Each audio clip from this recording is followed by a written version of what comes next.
आपल्या सर्वांचे लाडके आणि महाराष्ट्र आणि गोवा बार काउन्सिलचे नवनिर्वाचित अध्यक्ष अमोल सर, आपल्या नंदुरबार जिल्ह्याचे प्रमुख जिल्हा न्यायाधीश आदरणीय पेटकर साहेब, तसंच उपस्थित सर्वच सन्माननीय न्यायाधीश शहादा, तळोदा, अक्कलकुवा, धडगाव वकील संघाचे अध्यक्ष आणि सर्व पदाधिकारी, आज ज्या सत्कार सोहळ्यासाठी आपण इथे उपस्थित आहोत तो आपल्यासाठी अत्यंत सन्मानाची आणि गर्वाची गोष्ट आहे। ज्या पद्धतीने दिव्याने दिवा जाळला की तयार होते एक दीपमाळ, फुलाला फुलाची साथ लाभली की तयार होते एक फुलांची माळ, त्याच पद्धतीने माणसाला माणसाची साथ लाभली तर तयार होत असतं एक सुंदर माणुसकीचं आणि घट्ट मैत्रीचं नातं। आजच्या या कार्यक्रमासाठी उपस्थित असलेले मंचावरील मान्यवर आणि मंचाच्या समोर उपस्थित असलेले मान्यवर, तुम्हा आम्हा सगळ्यांमध्ये असंच एक माणुसकीचं नातं आहे।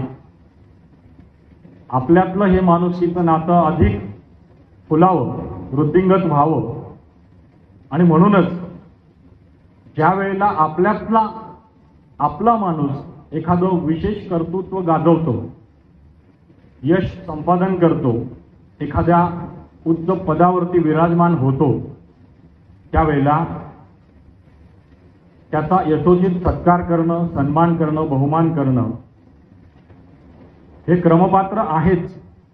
परंतु असे कार्यक्रम आयोजित करण्याच्या मागे जो हेतू आहे तो हेतू असा आहे की ह्यातून प्रेरणा घेऊन राहिलेल्यांनी पुढे जाण्याचा प्रयत्न केला पाहिजे।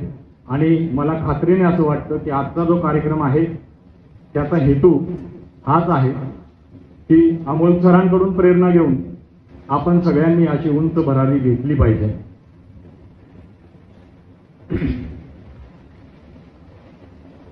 मनात आत्मविश्वास असला की चेहरा तेजस्वी दिसतो, मनात इतरांविषयी प्रेम असलं की चेहरा सात्विक दिसतो आणि मनात इतरांविषयी आदर असला की चेहरा नम्र दिसतो। आजची जी सत्कार मूर्ती आहेत त्यांच्याकडे पाहिल्यानंतर मी आता जे काही म्हटलेले आहेत ते तीनही गुण त्यांच्यामध्ये आहेत आणि म्हणूनच त्यांचं व्यक्तित्व एवढं सुंदर आहे। आता माझ्यापूर्वी दोन वक्त्यांनी त्यांच्याबद्दल, त्यांच्या कर्तृत्वाबद्दल आपल्या पुढे त्यांचे विचार मांडलेले आहेत। पक्षकारांसाठी वकिली करता अमोल सरांनी वकिलांच्या न्याय हक्कासाठी लढायला सुरुवात केली आणि आज त्यांचा तो संघर्ष थेट आपल्या मातृसंस्थेच्या अध्यक्षपदापर्यंत जाऊन पोहोचलेला आहे। ही आपल्यासाठी अभिमानाची गोष्ट आहे। अमोलदादांच्या बाबतीत मला आलेला एक व्यक्तिगत जो अनुभव आहे तो इथे निश्चित सांगावासा वाटतो आणि म्हणून थोडक्यात मी तो आपल्या पुढे सांगतोय। कोविड आजाराची साथ ज्या वेळेला संपूर्ण जगभर पसरलेली होती त्यावेळेला तुम्ही आम्ही सगळेच जण त्यातून होरपळून निघालेलो होतो। सगळ्यांचेच रोजगार बंद झालेले होते, बऱ्यापैकी आर्थिक संकटात सगळीच मंडळी होती। मी कोविड आजाराने ग्रस्त झालो आणि त्यातून बरा झाल्यानंतर मला सुद्धा आर्थिक चणचण भासतच होती। त्यावेळेला आपल्या मातृसंस्थेकडून वकिलांना आर्थिक मदतीचा हात पुढे करण्यात आलेला होता, परंतु ती आर्थिक मदत मिळवण्यासाठी ज्या काही एफर्ट्स घ्यावे लागतील त्या अमोल सरांनी घेतल्या।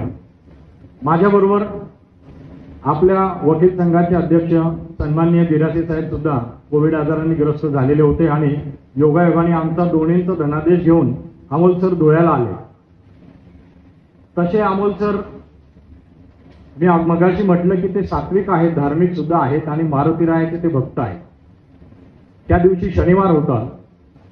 अमोल सरांनी आम्हाला धनादेश देण्यापूर्वी म्हटलं की आपल्याला एका ठिकाणी जायचं आहे आणि त्यांनी आम्हाला मारुतीरायाच्या देवळात नेलं.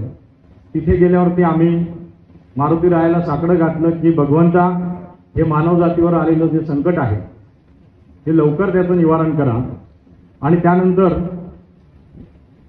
निरोपाची वेळ झाली म्हणून अमोलदादांचे आभार मानून आम्ही जाऊ लागलो. त्यावेळेला अमोलदादांनी आम्हाला थांबवलं आणि ते म्हटले की आज तुम्ही माझ्याकडे पाहुणे म्हणून आलेले आहात, जेवल्याशिवाय तुम्हाला जाता येणार नाही. आणि त्यांनी तेवढ्याच प्रेमाने जेवू घातलं आणि त्याच्यानंतरच सुट्टी केली. अशा पद्धतीने वकिलांसाठी, वकिलांच्या न्याय हक्कासाठी ते आजपर्यंत सातत्याने झटत आले आणि त्याचंच फळ म्हणून आज ते महाराष्ट्र आणि गोवा बार काउन्सिलच्या अध्यक्षपदी विराजमान झालेले आहेत. मी अमोल सरांना त्यांच्या भविष्यासाठी खूप खूप शुभेच्छा देतो आणि परमेश्वराकडे प्रार्थना करतो की त्यांच्या हातून वकिलांच्या हितासाठी पुढे याहीपेक्षा अधिक चांगली कामे घडवत. इथे आज शहादा वकील संघाने मला माझं मनोगत व्यक्त करण्याची संधी दिली म्हणून मी शहादा वकील संघाचा आभारी आहे आणि आपल्या सगळ्यांचा सुद्धा आभारी आहे की आपण माझं मनोगत ऐकून घेतलेलं आहे. धन्यवाद.